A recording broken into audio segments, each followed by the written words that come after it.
Good morning साथीहरु, म बिहानै बारीमा काम गर्दै थिएँ र एकछिन बिसाको बेलामा फोन हेर्दै थिएँ र फोन हेर्दै हेर्दै यो भिडियो अगाडि आयो जुन चाहिँ तपाईले स्क्रिनमा देख्नुभयो है। र यो भिडियोमा मलाई एक दुई कुरा बोल्नु मन पर्यो क्या। र म के भन्छु भनेदेखि भिडियो लास्टसम्म नै हेर्नु होला है। तपाईले सोशल मिडियामा अहिले देखिराख्नु भएको छ होला है, एउटा भाइको ज्यान गएको छ है स्कुलमा है, र हात काटेर ज्यान गएको छ है, र एउटा कसैको घरको दियो निभेको छ, कसैको एउटा आमाको है काख उद्रेको छ है। यो कुरा बुझ्नुपर्छ। र यो भिडियो पनि तपाईले देख्नुभयो, स्कुलमा चाहिँ यस्तो दंगा फसास अहिले धेरै भइरहेको छ। हाम्रो नानीहरूले है एकदमै गरिरहेको छ यस्तो काण्डहरू। कोही टिचरलाई कुटिदिने है, कोही टिचरलाई कुटिदिने, कोही साथीभाइ कुट्ने, अब त ज्यान लिनु थालिसक्यो है। र यहाँनिर चाहिँ यो भाइले जहाँसम्म यो जुन चाहिँ कुटे खाँदै गरेको भाइ छ ऊ चाहिँ हस्पिटल लगेर जाति भइसकेको छ अरे भन्ने कुरा मैले सुनेको जानेको छु है। र तपाईहरुलाई म के भन्छु भनेदेखि है, जति नै यो मान्छे त जाति होला, तर पनि हाम्रो समाजमा यस्तो बिमार चाहिँ कहिले पनि जाति हुँदैन है। भोलिको दिनमा तपाईको घरमा पनि घट्नु सक्छ, तपाईको नानीमा पनि हुन सक्छ यस्तो, र मेरो नानीमा पनि हुन सक्छ जबसम्म हामीले यो सिस्टमलाई बदलिँदैनौँ है। यहाँ कसको गल्ती छ है?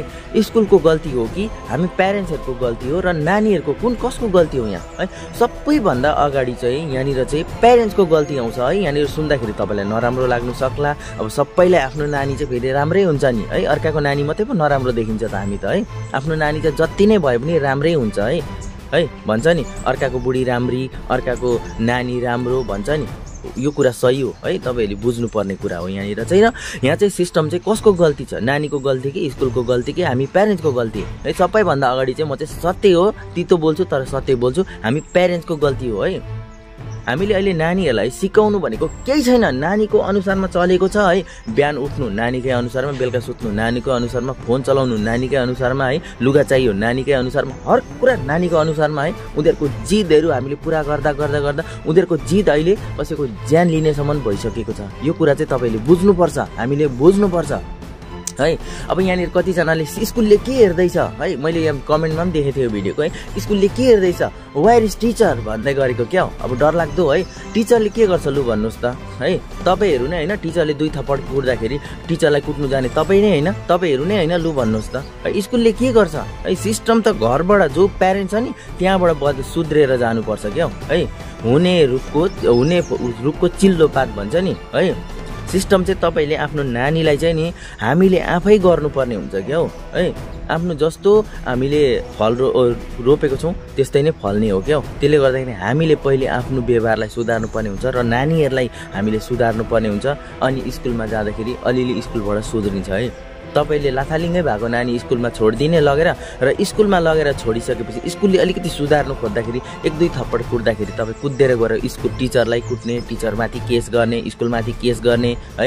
यसले गर्दाखेरि सिस्टम डल्लै बदलेर जाँदैछ अहिले है। कुरा बुझ्नुपर्ने यहाँनिर छ, हामी घरबाटै नानी बिग्रेको छ है, बुझ्नुपर्ने कुरा हुन्छ। तपाईहरुको नानी अलिकति स्ट्रिक्ट गर्नुहोस्, तपाईहरुको नानीलाई अलिक सम्झाउनुहोस्, बुझाउनुहोस्, कहाँ जाँदैछ, के खाँदैछ, कोसँग जाँदैछ, कस्तो बोल्दैछ, यो कुरा हामीले बुझ्नुपर्छ। के गर्दैछ है हामीले बुझ्नुपर्छ है।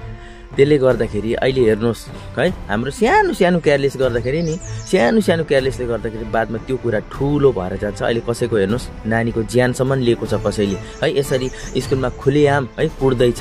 टिचर पनि 24 घण्टा आँखा लाएर त्यो नानीहरूलाई हेरेर त कहाँ बस्छ उनीहरूको पनि होइन छ नि त। उनीहरूको पनि सिस्टमहरू छ, स्कुलबाट बाहिर अर्को क्लासमा जानुपर्ने हुन्छ। एक सधैँभरि नानीहरूसँग त त्यो ड्युटीभरि नानीहरूसँग त बस्नु सक्दैन नि त है। यो कुराहरू बुझ्नुपर्छ हामीले है।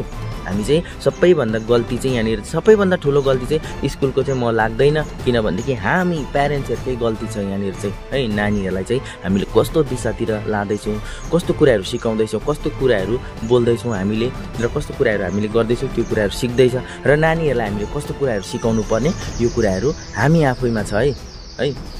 तपाईहरु नानीलाई स्कुल पठाउनुहुन्छ, स्कुलमा सुधार्नुको लागि 2-3 थप्पड कुट्यो भने तपाईहरु त्यही स्कुलको टिचरलाई केस गरिदिने, स्कुलमाथि केस गरिदिने, यो गल्ती तपाईहरुको पनि छ है। त्यसले गर्दाखेरि नानीलाई चाहिँ खुवाउनु सुनको घाँस, हेर्नु दुश्मनको नजरले भनेको चाहिँ यही हो है। हामीले नानीलाई चाहिँ माया गर्नुपर्छ, एकदमै हर कुरा गर्नुपर्छ, तर हेर्नु चाहिँ दुश्मनकै नजरले है नानीलाई चाहिँ। यो कुरा चाहिँ हामीले बुझ्नुपर्छ है। अब तपाईलाई कति रिस उठ्यो होला, तितो लाग्यो होला, चित्त बुझेन होला, मलाई कमेन्टमा के भन्नु सक्नुहुन्छ भन्नुहोस्, कमेन्टमा लेख्नुहोस् है। तर पनि सत्य चाहिँ यही नै हो जस्तो मलाई लाग्छ। ल धन्यवाद छ। लाइक गरिदिनु होला, कमेन्ट गर्नु होला, भिडियो शेयर गरिदिनु होला। धन्यवाद।